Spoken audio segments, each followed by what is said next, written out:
Hello and welcome to Ticket Manager's All Access interview series, engaging leaders from across the sports marketing spectrum to identify and explore critical issues in the business of sports, entertainment, sponsorship, activation, ticketing, hospitality, and even more. I'm your host, Jim Andrews, and joining me on this episode to discuss a lot of things that are going to be coming up in 2021 and how we should all be preparing for it is Lou DePaoli, Executive Vice President and Chief Revenue Officer for the New York Mets. Welcome, Lou, and thanks for joining us. Well, thanks for having me, Jim. It's probably a big understatement to say that this baseball offseason is like none other that you've experienced. As we're sitting down here, it's the very early days of the new ownership for the Mets, and I'm sure that's keeping you busy. And on top of all of that, we're moving from a very unprecedented year, as we've been hearing too much of in 2020, into 2021. Mm-hmm. And I thought we might start with the GameDay experience, the fan experience. And, I know that the Mets tested and implemented some frictionless technology back in 2019, which seems like a long time ago, even though it was just a little over a year. And that was very interesting at the time. I remember reading about that. But now that kind of experience is really becoming essential in our COVID world, and hopefully soon our post-COVID world. But so when you think about things like that, what does it mean in terms of getting ready to welcome back fans in 2021 and making those kinds of changes? That's the $1 million question, right? We get asked that every day. We work on that internally every day to figure out what is next for the fan, because the one thing that we're hearing from our fans is, yes, they would love to be able to come back to a game, but their concerns are their health and safety, right? Just like if you go out, are we going to require masks? What's going to be the requirements? But we're also, from our side, trying to plan how much capacity are we going to have? Is it going to be 100%, 50%, 20%, zero? Is it going to flex by month? So we're going to have to be willing to adapt on the fly. But the one thing that we're trying to do is prepare ourselves to give our fans a peace of mind as much as they can get coming to a game. So that way they'll know when they come that there'll be plenty of hand sanitizer dispensers, and then we'll make sure that there's social distancing enforced. But as it comes to your interaction and your experience around the ballpark, what you alluded to earlier that we started off in 2019 with, a frictionless transaction is going to be something that we're looking to replicate as much as possible, in the ballpark for 2021 and beyond. If it was a good idea in 2019 for us to test it, it's a great idea for us to roll it out in 21 and beyond.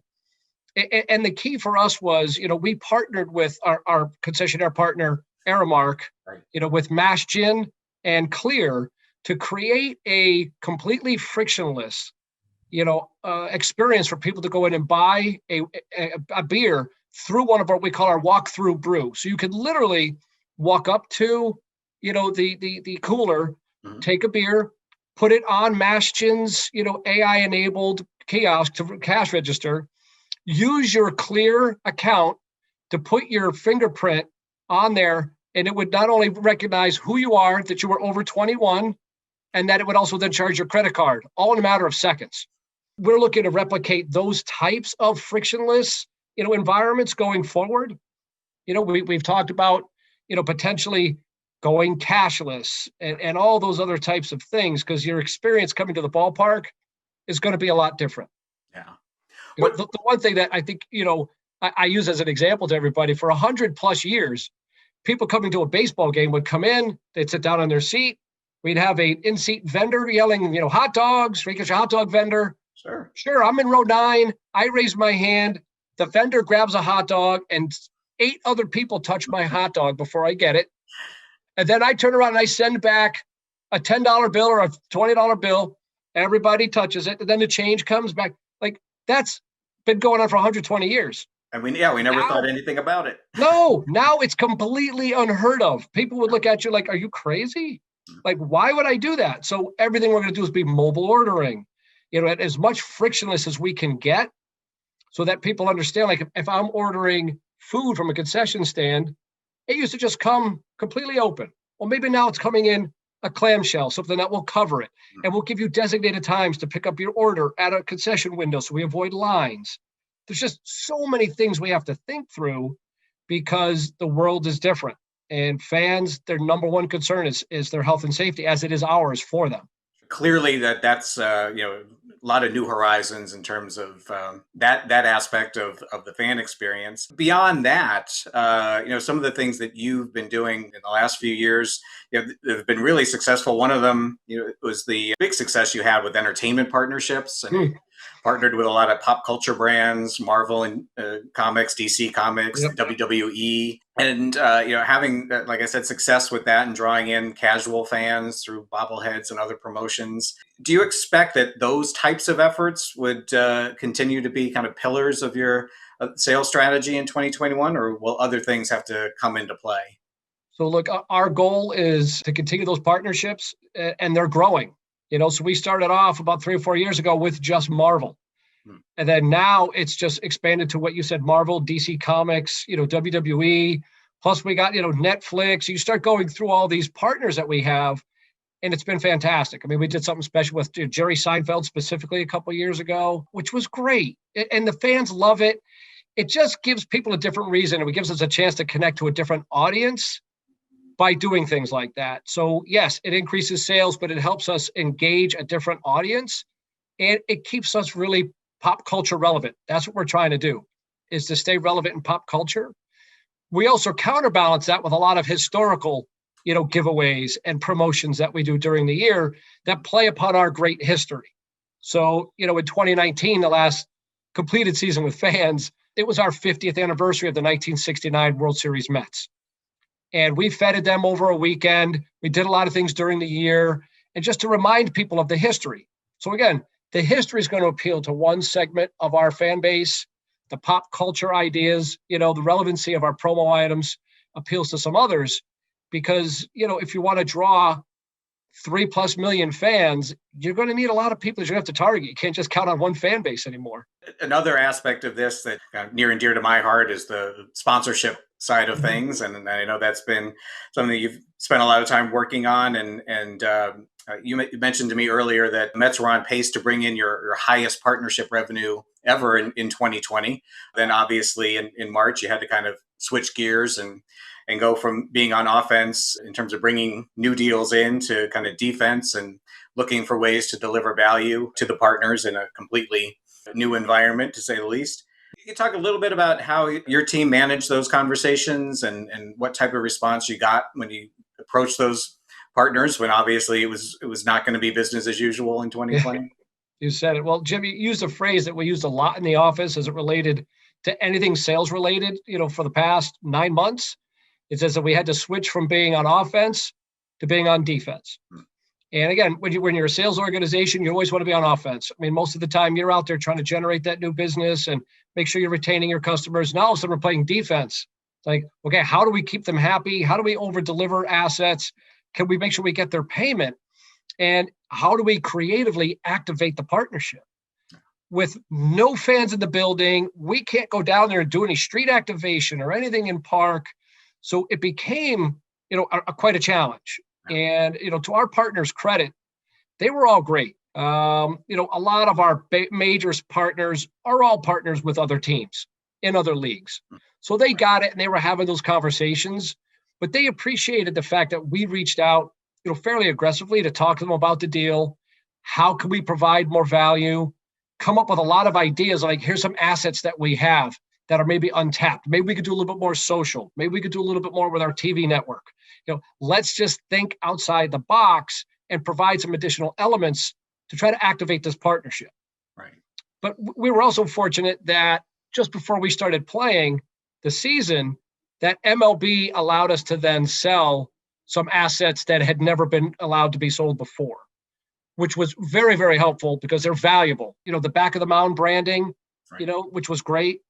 The virtual home plate signage, so above the seats in the stands, a virtual batter's eye, tarps in the outfield, the left or first and third base foul territory signage, traditionally where like your opening day stencil goes or your playoff stencil or World Series stencil goes, that we could sell that. So that was really, really helpful for us to provide that extra value to our partners.